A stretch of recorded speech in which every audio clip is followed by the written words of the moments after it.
The following is an exclusive presentation of the LSU Sports Radio Network.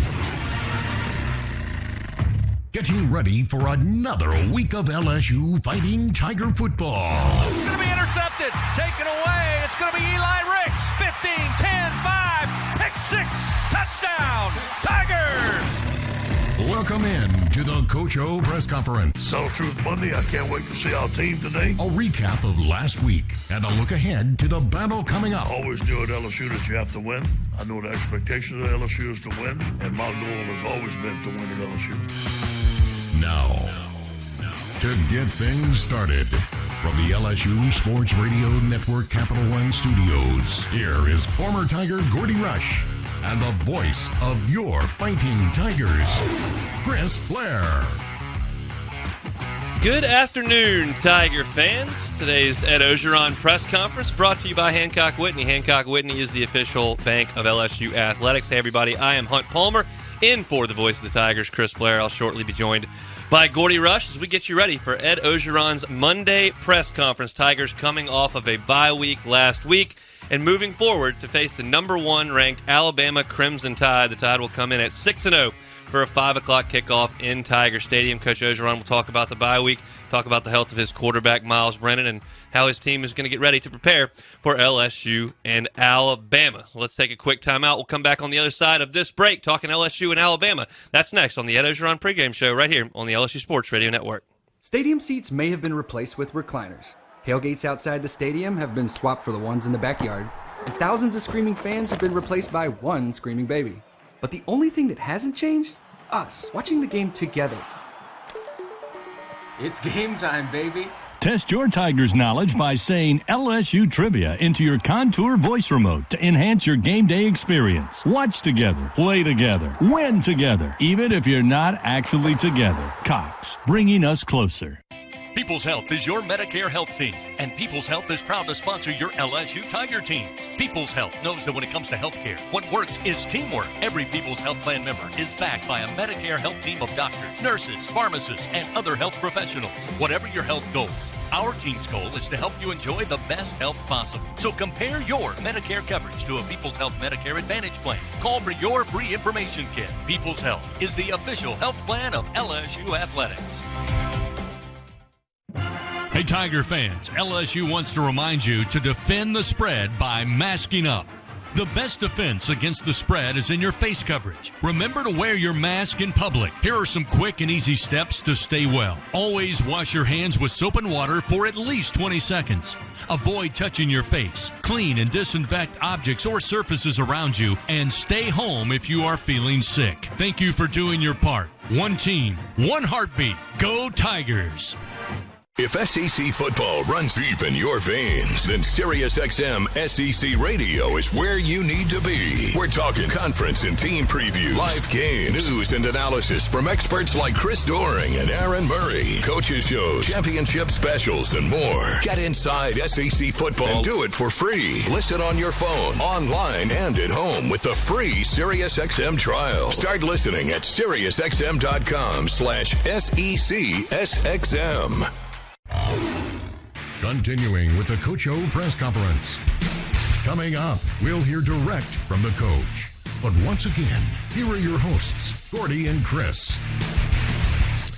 Hunt Palmer and Gordy Rush here on the campus of Louisiana State University, just outside of Tiger Stadium, awaiting Ed Ogeron's weekly Monday press conference with the media. Today's press conference brought to you by Hancock Whitney. Hancock Whitney is the official bank of LSU Athletics. Mr. Rush, how are you on this Monday? I'm doing fantastic. Good to see you, Hunt. Good to see you as well. A little bit of a different feel around Bama Week this time around for like 100 different reasons, but we'll get to that in a second. Let's go back before we go forwards.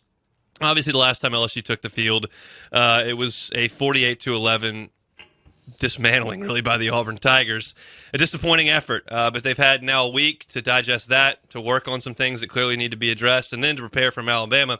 What do you think the split was last week in the practices they had in terms of let's fix what we got to do and then let's move along because there's a pretty good team coming in here? Well, I think they absolutely had to introduce Alabama because they do some unique things offensively. And then, defensively, one good thing about playing a Kevin Steele team, Steele was from that Saban tree and a lot of same things that you see. So I think you have to introduce a little bit of Alabama, but the majority of the time LSU is about fixing LSU and trying to clean up some of the errors they had in the Auburn game. Let's start because there are plenty to get to. On the defensive side of the football, obviously Auburn was able to run it when they wanted to. Bo Nix was very efficient, effective, maybe his best game at Auburn so far, and LSU's defense was kind of struggling for answers after what was a pretty good start that didn't look as good because the freshman quarterback for LSU gave Auburn 14 points. No, they did. And it was disappointing because I thought the defense played hard. They cleaned up a lot of their run fits against the Auburn running game, and it was that 99-yard drive in the second quarter where I think there were three plays in a row in which there were busts and run contained there for LSU. And those are the things that, I think during an open week, you go back, you try and simplify the things you do, practice on executing those 3 or 4 things, do them well, and hopefully be able to bring that to the football field. They had the benefit of an unscheduled bye there a little bit earlier, and then you get another one here. I realize it's a 10-game SEC slate, so that's pretty rigorous, but you would think that their legs should feel okay other than the injuries moving forward into the Alabama game. No question. And look, SEC games are a different level than playing Texas San Antonio, right? And it's just not the hitting, the physicality that you see in some of those games. But I'm with you. I think LSU should be pretty fresh having those 2 open weeks. Let's go to the quarterback play. Obviously, Ed Ogeron said last week, yes, Miles Brennan is very doubtful for this game against Alabama. We've seen TJ Finley for a couple of games, tremendous debut against South Carolina, and obviously had his struggles, got a little bit inaccurate early, and then got to where he was uncomfortable because the pass rush was getting there. In the second half, he was removed from the game. They put Max Johnson in. Max ran around a little bit, threw a touchdown pass. What do you make of the 2 freshman quarterbacks? Well, I think that TJ Finley finally found a defensive coordinator that had scouted him. And what Kevin Steele did is he really took away the inside of the football field. He brought both safeties in tight and brought them about 7 to 8 yards off the line of scrimmage, took away the slants, the Eric Gilbert in the inside, and they played hard press coverage outside, really with not much help, and they were able to win that battle. So not only Finley, but Steve Ensminger got a chance to see how people looked at the South Carolina film. They're going to scheme against you. Now you're going to see the same thing against Alabama if Finley indeed starts. How do you beat that man coverage? You've got to at some point beat press coverage in this league. It's an interesting chess match because Will Muschamp and his staff had nothing to look at. They didn't know what quarterback was going to come out there. Then they say Finley later in the week. Okay, now they had nothing. And so it was clear LSU wanted to come out and run it. They ran it 13 of the first 16 snaps. Finley was comfortable with the RPOs, especially the slants to some big bodies over the middle. And LSU, he was comfortable, and they just played really well. Okay, well, the chess match swings, and now Auburn's got to look. And now it's kind of game on. Finley's kind of seen someone adjust. Ensminger's seen someone adjust. And I think it becomes a little bit more interesting now with 2 weeks to prepare for Alabama, how that swings. Yeah, there's no question. And so I think, simply put, what Steve Ensminger's got to get done this week is get some of those people out of the box and get them out in the coverage because the numbers are such that you're not going to run the ball with much success, especially with the way LSU's offensive line's been inconsistent this season. And that is usually one of Alabama's strongest units, their front 7. Let's start talking about the Crimson Tide. We can go to that defense, and outside of what was truly a remarkable game to watch against Ole Miss, a 63-48 final. That's SEC basketball, is what that is. I mean, when you got some bad SEC basketball teams out there, 63-48 is very much in the question. No, absolutely. And look, I think some of it, Hunt, is just looking at college football. There's some bad tackling that people have not hit. You see defensive linemen engaging, not getting off of blocks. You have people that are playing for the first time early on in the season at 100% speed, and they're not hitting the contains and the run fits the way they should. And then, as I mentioned, there's just some bad tackling. The difference is Alabama's gotten better as the season's gone on. As they usually do, and they usually have a bullseye on this game. I've said this for years now. For so long, CBS had one primetime game. They picked this one every time. Right. Game day was there every time. Alabama put their bye week in front of it every time. It was, you had the most powerful program in college football, and they had you right in the crosshairs every year. This year's a little bit different from an emotional perspective. LSU sitting here at 2-3, but Alabama sitting there at number one in the country, looking to try to win another national championship. Does last year's result matter at all? Is there some sort of axe to grind for the guys in Crimson? You think? Have you seen Twitter? Have you seen the videos? Yes. Yes. Yeah. There's no doubt that there's a video loop running in the football operations center with some of the post-game comments that were said there. Absolutely. And so there are a lot of different, being on the field that day, from LSU football players going to the recruits and so forth. God, I loved it. I loved it so much. It's just going on and on. I mean, Alabama's coming for a little revenge. Yep. We're going to call it what it is. And so think about this game, Hunt. I don't believe anybody at the beginning of the season would have circled this game and said this was going to be the most lopsided spread on the week of November 14th. 23-point favorite. That's right. 23-point favorite. Every other game closer. Mm-hmm. I wouldn't have guessed that. No, I don't think anybody would have, but that's the situation that we're in. So let's kind of talk about Alabama. We'll start with Nick's defense. Back in a previous college football world, they dominated the line of scrimmage and they dominated points per game. They allowed somewhere around 10 points per game most years. This is not that anymore. No. The last time they played LSU scored a lot. Last time they played Auburn, LSU scored a lot. Last time they played Clemson, LSU scored a lot.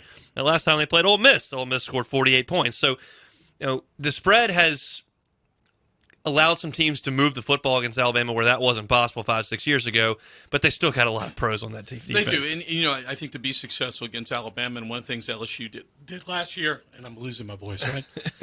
is they ran tempo, Hunt. Yeah. And when you run tempo, and that's what Hugh Freeze proved against Alabama. Alabama, with all the specialty packages, with all the substitutions that they like to do, and then by going quick, it minimizes the sort of things, how the amount of packages and how sophisticated the blitzes are, what they're going to run at you. And that's one of the reasons a couple weeks ago that LSU was successful against South Carolina. Steve Ensminger ran tempo, and I think it really helped TJ Finley and simplified what he was seeing out there. So that's one of the things that you can do. But when you get numbers, and I think it's going to be one of the storylines, when you do get numbers, meaning your offensive line has the amount of defensive linemen in the blocks, not a +1, it's not a +2, you got to win those matchups. They had it 2 weeks ago against Auburn, and Auburn got the better of it. And I think that's where the game starts for LSU offensively. Question is, how much can you put on the plate of a freshman quarterback? We expect Ed Ogeron to come back today and probably confirm that Miles Brennan is doubtful at the very least, if not say, yeah, he's just not going to be able to go.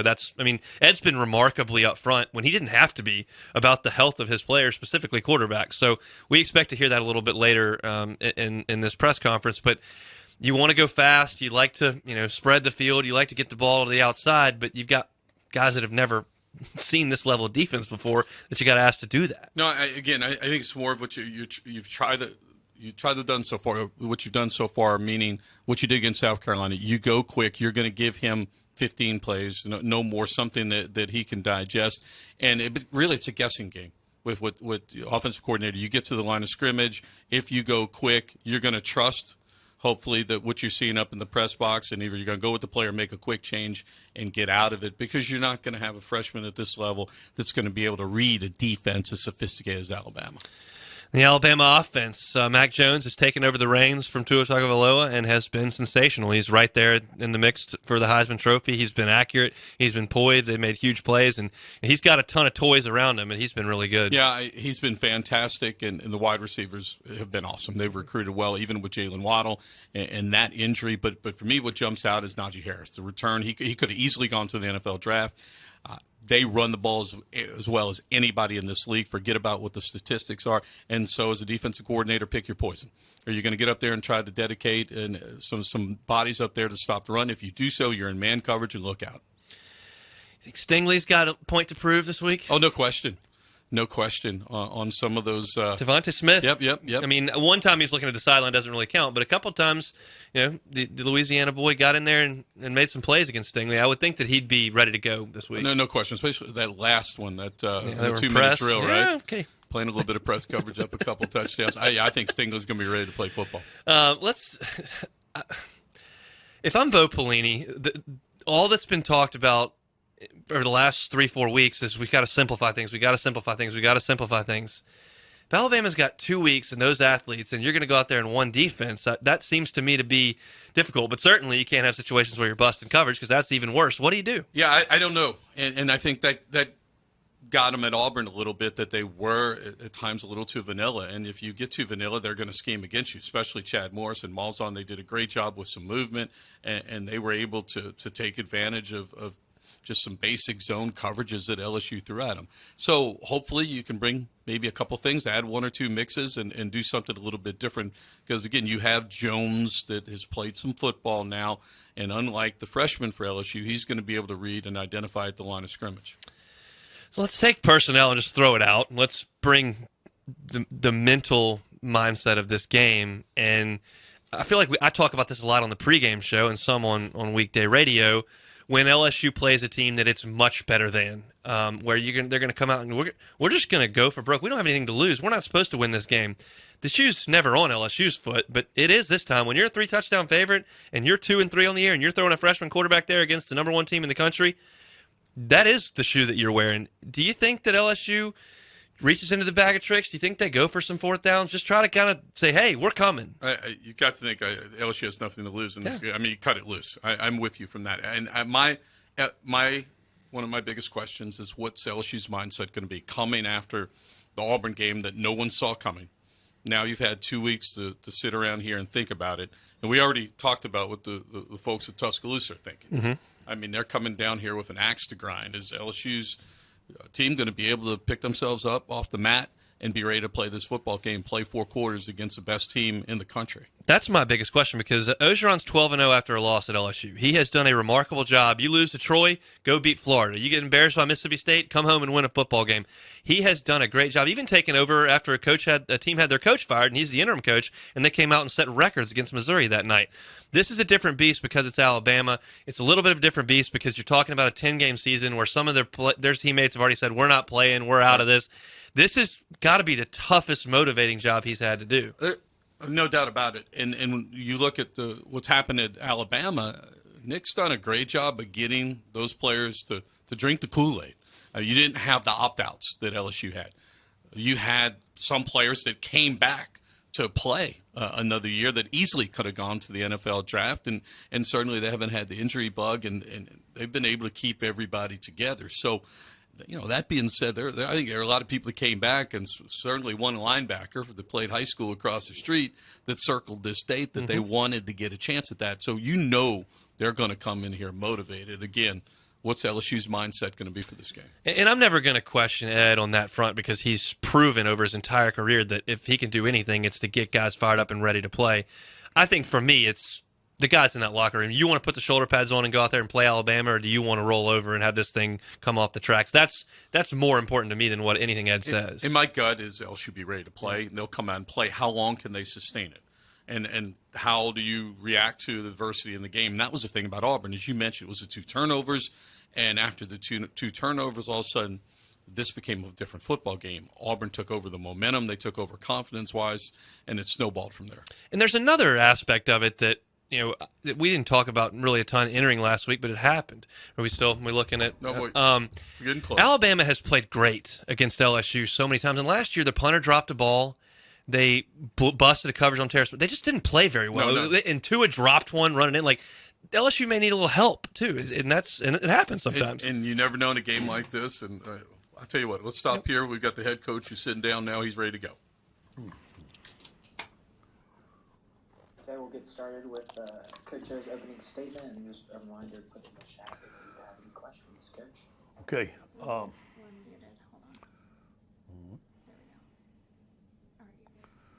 All right. I met with Coy and his mom this morning to find out exactly what happened, and his brother was also in there. we do everything to support Corey and his family. Many of you read my statement last night. There's no place in America for racism or social injustice. I want to thank Chief Murphy Paul for acting quickly and investigating this. Is what I've heard. The 3 officers involved were put on paid administrative leave. And obviously we're going to let them handle everything with Coy. And I expect the best thing will come up. Some of you may have heard we're dealing with COVID and contact tracing. Can't go into detail. It's a very fluid situation. I can tell you that we do have players that have got COVID, and we do have some players that are quarantined. I can't tell you the numbers. I'm going to let the doctors take care of all that. We're focused on playing Alabama on Saturday night. It'll be a great challenge for us. A great team, great offense, offensive line, Nigeria Harris, Devontae Smith, Mac Jones doing a tremendous job. Steve Sarkisian is doing a great job as being the offensive coordinator. A very, very explosive offense. It'll be a big challenge, but we're ready, man. This is LSU, Alabama. It'll be a great week of preparation. We got a good start on them last week. The guys are rested. They got Friday and Saturday and Sunday off, and today is going to be Tell the Truth Monday, and we're going to get after it. Any questions?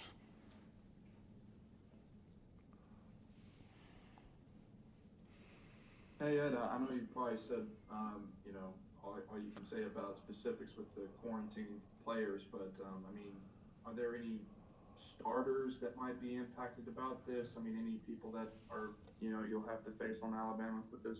Say it again now. What was your question? You said some players with COVID. Any potential starters missing for Saturday? Oh, sure, always, yeah. With the people that are in quarantine and COVID, yeah, there's always going to be starters, yeah. There's starters involved. Is the numbers high enough to consider near the part where you'd appeal to the SEC for, postponement or anything like that? I let the doctors and Scott Woodward all handle all that stuff. Those things, those numbers and stuff are very fluid right now. And right now we're planning to play Alabama. Thank you.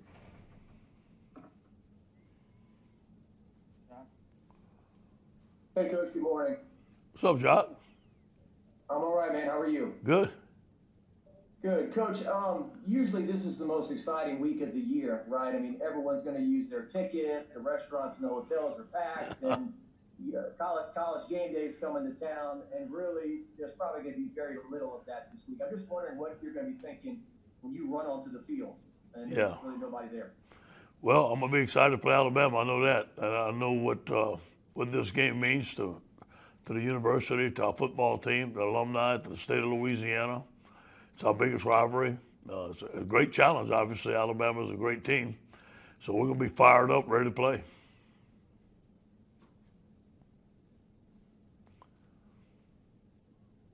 Can I speak now? Hi, Coach.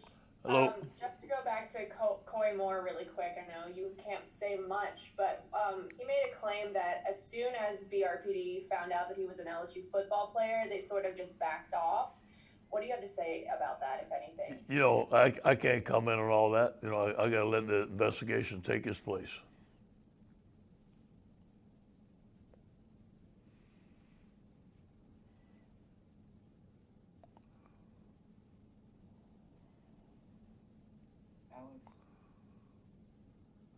Sorry. Hey, Coach. I'm just wondering, given the departures you guys have had to deal with, the NFL, the opt-outs, and COVID, have you ever experienced anything like this in terms of the challenge of roster management? No. You know what? Was at USC when I took over for Lane. We was on probation, and I think we had I don't remember quite the number, but we're around 55. That's where I learned how to practice like in the NFL. So it worked well with us. I remember we beat Stanford, number 4 team in the country, and we only used 12 players on defense. So I've been through it a little bit like that, not to the extent and as fluid as it is right now, because with the COVID and opting out, you don't know what's going to happen on a day-to-day basis. Then we had a set number, so it wasn't as fluid. considering all of that and the difficulties there and where the team stands today, not being where you guys want in the win-loss record, is there anything more you think you could have done? Anything you look back and say, I could have changed this to put the team in a better situation? Or is it just, frankly, the situation? No, always. Look, I put it on myself, always. We got to play better defense. And for the most part, we play good offense except against Auburn. We haven't played good defense most of the year. We played good defense against Vanderbilt, and for the most part, we haven't. So I got to take that upon myself. Hey, Coach. So obviously the bye week, a couple weeks ago, kind of helped you guys get that extra time to prepare for South Carolina. I'm curious, just on both sides of the ball, how you guys feel like you maybe have addressed some problems, from the Auburn game, and just kind of how you move forward. We worked very hard. We have a corrections period. This last week was about 20 plays, and really worked hard to walk through and explain how we're going to do things, how we're going to play them, especially on defense. Now, on offense, we had a lot of mistakes too. And today we're going to have another corrections period. We're going to keep on correcting the things that are on film because we know that we're going to see them again. Coach, Garland Gill, Fox 8 New Orleans. I got two questions. I'm going to follow up after the first. What's the plan with Miles today? I know you said last week he couldn't finish a practice. How is he doing? And what's his plan for him today? Miles is out. He's out. He will not be ready for the game. And the follow-up, is there any talk of just shutting him down for the entire season? There's some discussion of that. What's best for Miles, the doctors and them are talking to right now, see what's the best for Miles, and we're going to do what's the best for him. Whether it's getting it fixed, getting it operated now, or wait, I think we're still discussing that. Hey, Ed. Seems like you got a lot of things on your plate this week. Just do you expect to have something finalized in time to get a game plan as far as numbers go, whether you can proceed, and how would you like to approach the quarterback position this week? Well, it's going to be challenging. Obviously, with the guys that are out and the quarterbacks that we have, well, we may have to put someone else at quarterback just in case. So we have a plan in place. I'm not going to say what we're doing because it'll give away our game plan. And we're going to go ahead. Now, when they tell me, we had a certain number or something like that, we can't play. I think that's up to the league and Scott, and I think that by Wednesday, that should be solidified. But for right now, we're playing Alabama, we're ready to go. Hey, Ed, I was next, but Cobble and Garland asked both my questions, so I can pass, guys. All right.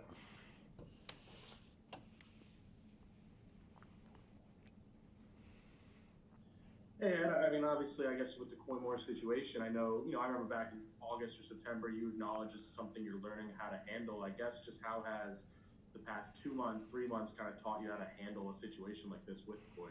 Yeah, to listen, to be open-minded, to understand that there's some wrongdoings out there, social injustice and racism, and I'm totally against that. And I came out and said it.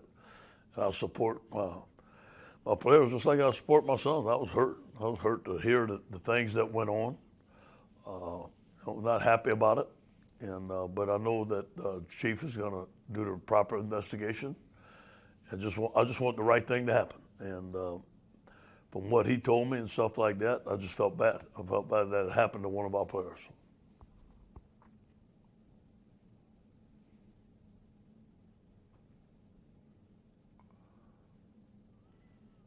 Hey, Coach, can you hear me? Yep.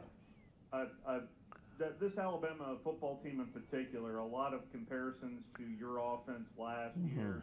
Do you see that, and how much does this offense at Alabama remind you of last year's team offensively that you had? A little different, but they're putting up the same numbers.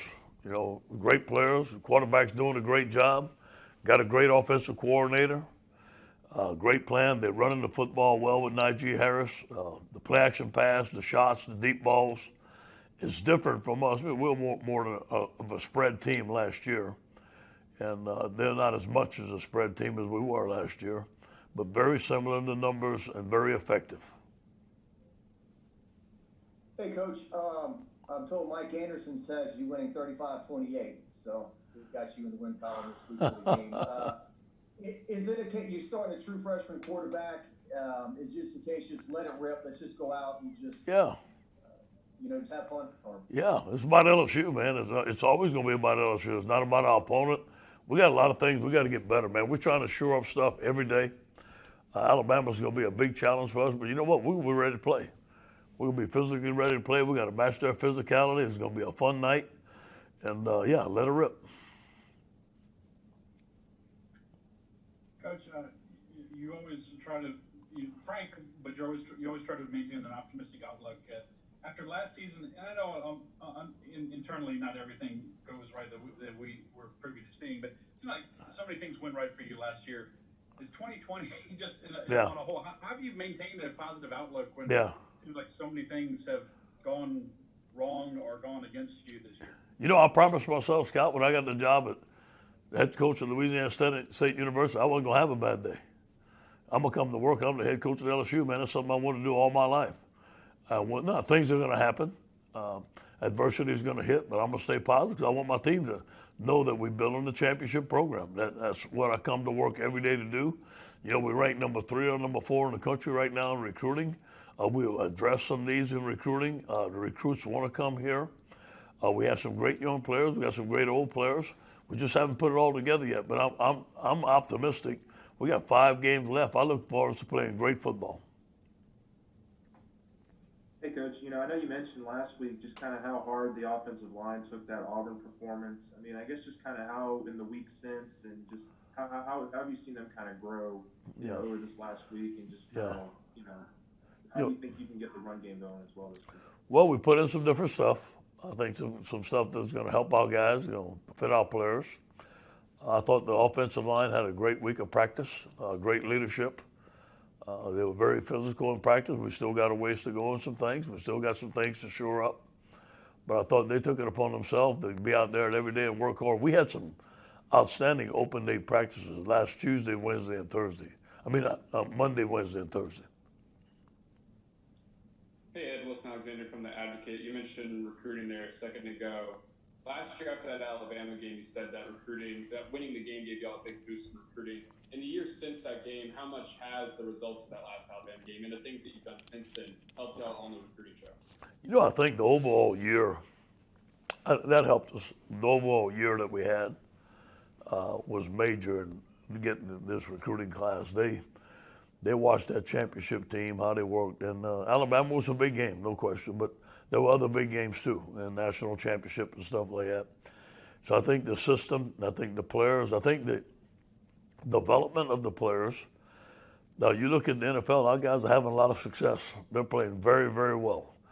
And some of those guys came here as 3-stars and developed here into great players. So I think our guys are seeing a combination of all that.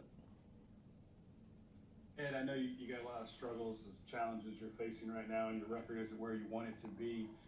Does that, obviously you try to win every week, I'm not asking that, but do you go about it differently now? Do the way you approach it, does that change? Are you a little freer to maybe experiment more, try something you might not have if you were trying to win a title? It's always about the LSU standard of performance, and I'm in the fundamental stance, alignment, assignment, putting our players in the best position that we can. Look, we need to coach better. We need to play better. We know that. We got a lot of young guys out there playing for the first time. We got some new coaches on the coaching staff. We got to gel together, but it's up to me. I got to put it all together, and it hasn't worked out yet like we want to, but we got a lot of football left. Coach Scooter Hobbs, when were you informed of the COVID outbreak? It started last week, Scooter. Last week that we had, I guess, probably Tuesday or Wednesday. I was told of some guys that had COVID, and it's not the COVID now. We're worried about the guys that are sick and their safety. There's no question, but the numbers are higher with the quarantine, and that's where you get into some low numbers. You put the COVID plus the quarantine. So just to clarify, everybody that's quarantined is not tested positive or has? I'm not going to get into that, Scooter. You know what I'm saying? I'm not going to get into that. I'll let the doctors get all that stuff, and I won't comment on something I don't know about. Are they going to have a press conference? You got electricity, Scooter. All right, man. Coach, I want to try to pin you down on this. Are both of your freshman quarterbacks available to you? I can't comment on that right now. We have to see what happens. Like I said, this is a very fluid situation, but I will tell you that we're very thin at that position. And, you know, back to the recruiting topic, I mean, obviously you had some big recruiting wins recently, and I'm just curious, I guess, walk us through what it's like recruiting during a season where obviously the results on the field aren't what you're hoping, what that dynamic is like and how the wins kind of can help momentum. Yeah, you know, the communication. I'll give you an example. Bill Bush, tremendous job. Corey Raymond, Kevin Falk, you know, Mickey Jones, those guys, Christian Lockershore, on the phone all the time with players all over the country, and those guys want to come to LSU, man. We're hot right now in recruiting, and they know the championship team we build, and they understand what we're going through. Everybody goes through adversity, and they like our attitude. I think it comes down to relationships, and this is LSU, man. This is the elite. This is one of the top schools in the country, and people want to be here.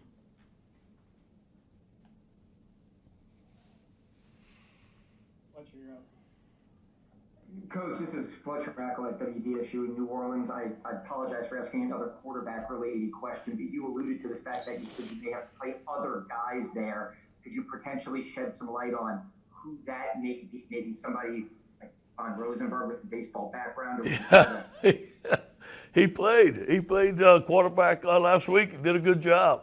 But no, Zach is our punter, but, you know, he filled in, did some scout team quarterback for us. But you know, we're very thin there, and you know, if I tell you who we're going to move there and stuff like that, it'll give away a game plan, and I can't do that. You know, Ed, I mean, you've talked about this game in the past about how important this is. I mean, obviously the circumstances are so different. I mean, in a year like this, how will you and I mean the program and everybody kind of see this game and in its context after this, regardless of the outcome? Yeah, fight. We got to fight like Tigers. We put 11 men on the field and we fight like Tigers. We're playing. This is LSU, Alabama. We ain't blinking. We're going after it. Coach, this is Josh Sibley with Louisiana Gridiron Football. It seems like the defense hasn't had any problems getting pressure on the quarterback in previous games, but it has had some issue on outside runs and end arounds. Yeah. Have you guys had a chance to go back and look at film and look at that during the bye week? You know, we went back and looked at all the explosive plays, explosive pass plays, 15 yards or more, explosive runs, 15 yards or more. I watched every one of them with the defensive staff. We knew the problem, but I wanted to come up with a solution. And one of the solutions is setting the edge better. We're not setting the edge better by defense, whether it be force or whether it be a defensive end. We worked on that hard on the off week. I think we got some things solidified. We still got a ways to go with others. Hey, Coach, if I could, their quarterback, Mack, and the way he's playing, they're saying he throws a deep ball even better than Tua did, and some people are mentioning him in the Heisman Trophy discussion, just the way that he's playing in the offense altogether. I can see that. The guy's having a tremendous year. You know, somebody asked me to compare him to Joe Burrow, and you know, he may be. I don't know. Hopefully for him that he has a great career. I don't know him as well as Joe. You know, Joe brought a lot of intangibles to us. I'm sure the guy's doing the same thing, and I wish him the best. I think he's a great young man. He has a great coach, and Coach Sarkisian. Not the best against us, obviously, but it's always good to see guys doing well, and the guy's having a great year. Okay, thank you, Coach. All right.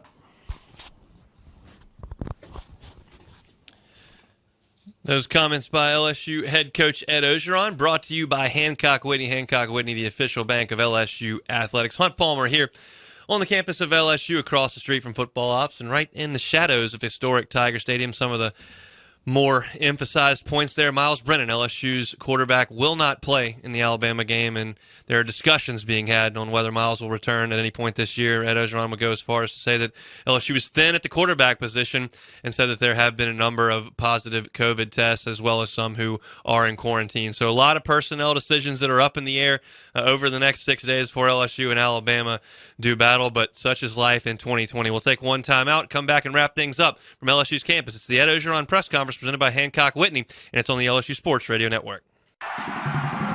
Support your LSU Tigers with Hancock Whitney, the official bank of LSU athletics. From game day to the offseason, Hancock Whitney LSU credit and debit cards are a big win for any Tiger fan.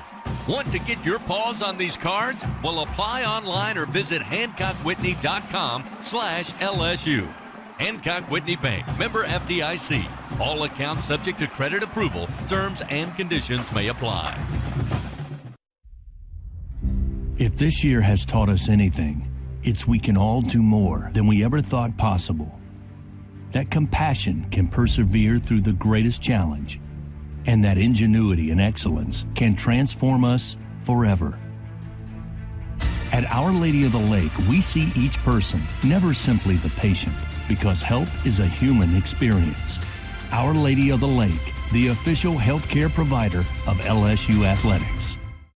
LSU fans, show your pride with real Tigers gear from the official online store of LSU Athletics, LSUshop.net. You'll find everything a Tiger fan needs, including jerseys, jackets, polos, t-shirts, hats, and more, with an awesome selection of more than 4,100 products, including official team merchandise from Nike. When it comes to team pride, there's only one place real Tiger fans go, LSUshop.net. Whatever you bring more. Whatever you personally bring to the SEC table, bring more. Get up earlier, sing and yell and stomp louder. Enough never is. Not here. Between the magnolias and the azaleas, legends and lore regale us, downright implore us. Bring everything you got, and then bring more. Back to wrap up today's Coach O press conference. Once again, here is Chris Blair. Hunt Palmer filling in for the voice of the Tigers, Chris Blair, as we wrap things up. Today's Ed Ogeron press conference presented by Hancock Whitney. Tigers and Tide, 5 o'clock in Tiger Stadium on Saturday afternoon. That means the broadcast from TJ Ribs and LSU Game Day presented by CST with myself, Marlon Favorite, and Brandon Taylor will start airing at 3 o'clock. If you're in the Baton Rouge area and are not going to the game, want to come hang out and listen to the broadcast, watch some football, some golf, have some delicious food and drinks.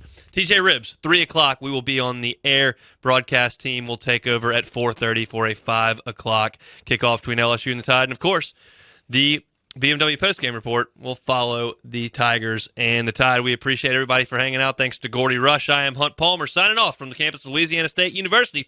Go Tigers. This has been the Coach O press conference. Go Tigers. For the very latest on Fighting Tiger football, follow them on Twitter at LSU Football, online anytime at LSUsports.net, or download the all-new LSU Sports mobile app. The Coach O press conference is an exclusive presentation of the LSU Sports Radio Network and Outfront Sports.